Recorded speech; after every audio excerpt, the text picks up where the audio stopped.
Hari ini saya tidak berbicara tentang yang baik-baik. Yang saya baca ini adalah rekomendasi kepada pihak pemerintah untuk menindaklanjuti kekurangan dan kelemahan yang ada pada kita sekalian di tempat ini. Sehingga jumlah sasaran 1000 HPK Desa Ojang, jumlah sasarannya Bapak mengingat baik-baik. Karena di belakang ini ada tim analisis. Jadi jumlah sasaran dan jumlah kakak itu berbeda, Bang. Jumlah sasaran 1000 HPK Desa Ojang ada 117 sasaran. Jumlah sasaran rumah tangga 1000 HPK ada 48 rumah tangga. Sasaran dan rumah tangga. Jumlah rumah tangga rentan gizi ada 31. Ibu hamil kek ada 6. Usia 0 sampai 23 bulan. BGM ada 2 orang. Buruk 3 kurang 1. Usia 2 sampai 6 tahun, BGM 4, buruk 3 kurang 12. Kondisi Januari November ya. Januari November. Sehingga dari tadi laporan dari Posyandu Tanah Baik ada gizi kurang 1. Kita mendapat gizi, status gizi yang ini nih dari bagian gizi dari Ibu Uli, sehingga dia itu masuk di gizi kurang. Kita amati baik-baik ya. Dia masuknya di gizi kurang. Sehingga terjadi gizi buruk ada 3 ini terjadi di bulan Juni dan Juli. Itu menurut Ibu Gizi. Ya. Sehingga urutan yang kelima, jumlah rumah tangga tidak memiliki jamban sehat ada 14 rumah. Se-Desa Ojang dari 292 kakak yang belum memiliki jamban sehat ada 14 rumah. Bukan rumah tangga, 14 rumah. Nomor 6, jumlah rumah tangga yang memiliki jamban rusak ada 18 rumah. Nomor 7, jumlah kakak yang masih neben atau numpang ada 42. Kakak yang masih neben jambannya itu ada 42. Nomor 8, jumlah sasaran HPK tidak memiliki jaminan sosial ada 116 rumah tangga. Di atas 117, tetapi karena ada perkembangan, 1 sudah memiliki kartu Sika Sehat sehingga dia menurun menjadi 116.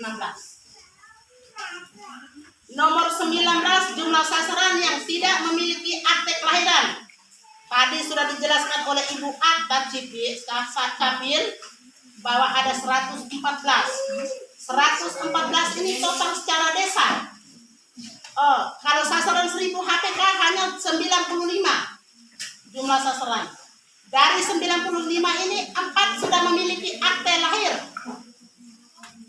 Sehingga totalnya masih ada 15 sasaran 1000 HPK yang belum mengantongi akte kelahiran. Terus yang berikut, jumlah sasaran yang tidak mendapat kelas parenting bagi orang tua pengasuh ada 31 orang tua pengasuh. Sehingga dari tadi Bapak bilang, Hari Posyandu, para pendamping TK PAUD, mari kita bergabung diri untuk mendeteksi anak-anak. Yang dimaksudkan ini selain TK PAUD adalah Bina Keluarga Balita, Bapak. Ini rekomendasi saya, Bina Keluarga Balita. Jadi laporannya menyatakan bahwa kami Desa Ojang membutuhkan BKB sehingga melengkapi kekurangan pada poin 10.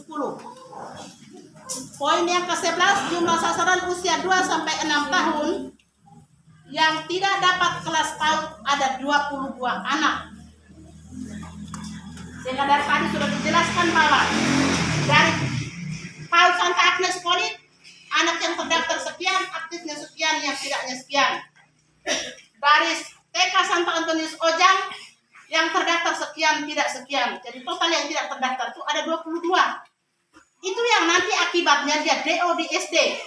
Karena nanti di SD dia terimanya berasal dari rumah tangga. Itu yang Ibu Erni kemarin dulu kami ke sekolah, dia bilang, saya tanya dia bilang, itu kan memalukan.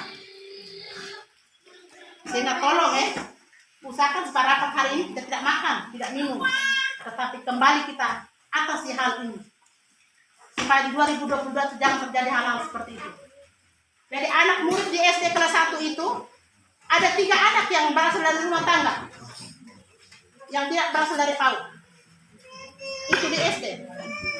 Saya ketika di guru kasih pelajaran dia buatnya begitu. Itu tolong disikapi bersama. Itulah kasus Bapak HPD. Mari kita tangani bersama. Jangan biarkan kami mengembara sendiri. Kami bukan anak yatim piatu. Kami masih ada bapak dan mama. Sehingga yang terakhir ada 5 paket layanan yang saya harus buat rekomendasi kepada pemerintah desa.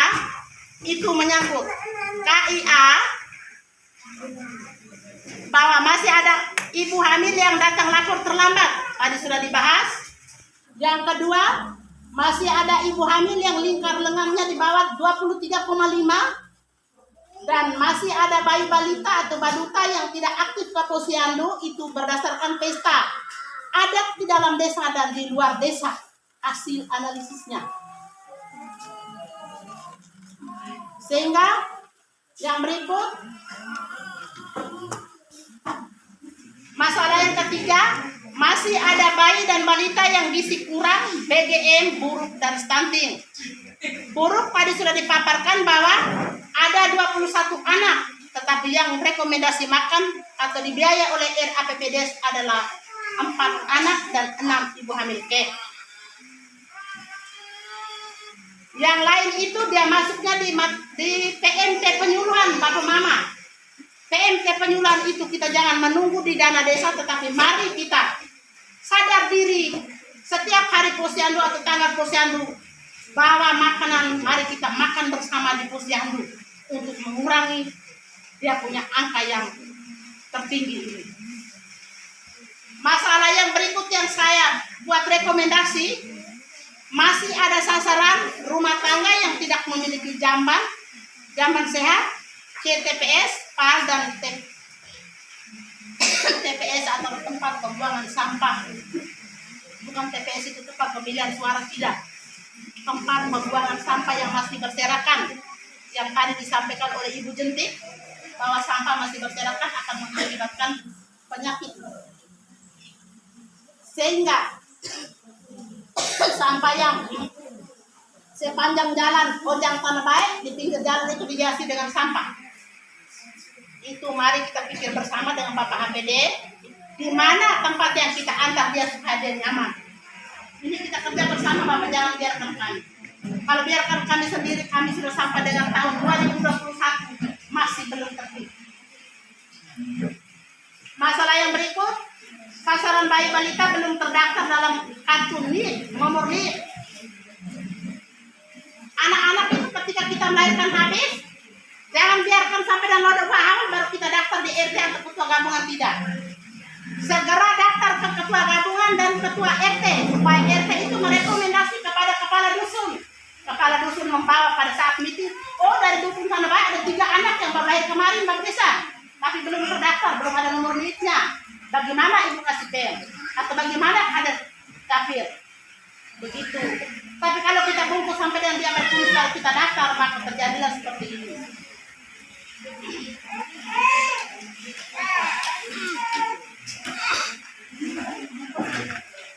Sehingga dari masalah-masalah yang dirujuk dari tadi, yang bermasalah itu hanya 5 paket layanan menyangkut jamban sehat dengan akta capil dengan PAUD, itu yang bermasalah. Sementara imunisasi dasar lengkapnya baik, KIA-nya bermasalah juga, tapi sudah disikapi secara baik karena pemeriksaannya dalam pelaporan konvergensinya dia berjalan baik. Sehingga hari ini yang saya pegang ini hanya mengasah kembali supaya kita bisa merubah atau tidak di 2022 tentang kondisi desa Ojang, sehingga untuk membangun desa Ojang secara baik dan tepat itu adalah kita lihat dari latar belakang desa Ojang tadi. Mari kita kerja bersama. Pihak kader nakes, kader desa Jentik nakes desa, guru PAUD, kader posyandu, orang tua, dengan bapak-bapak HPD adalah bapak yang kami melindungi dan memohon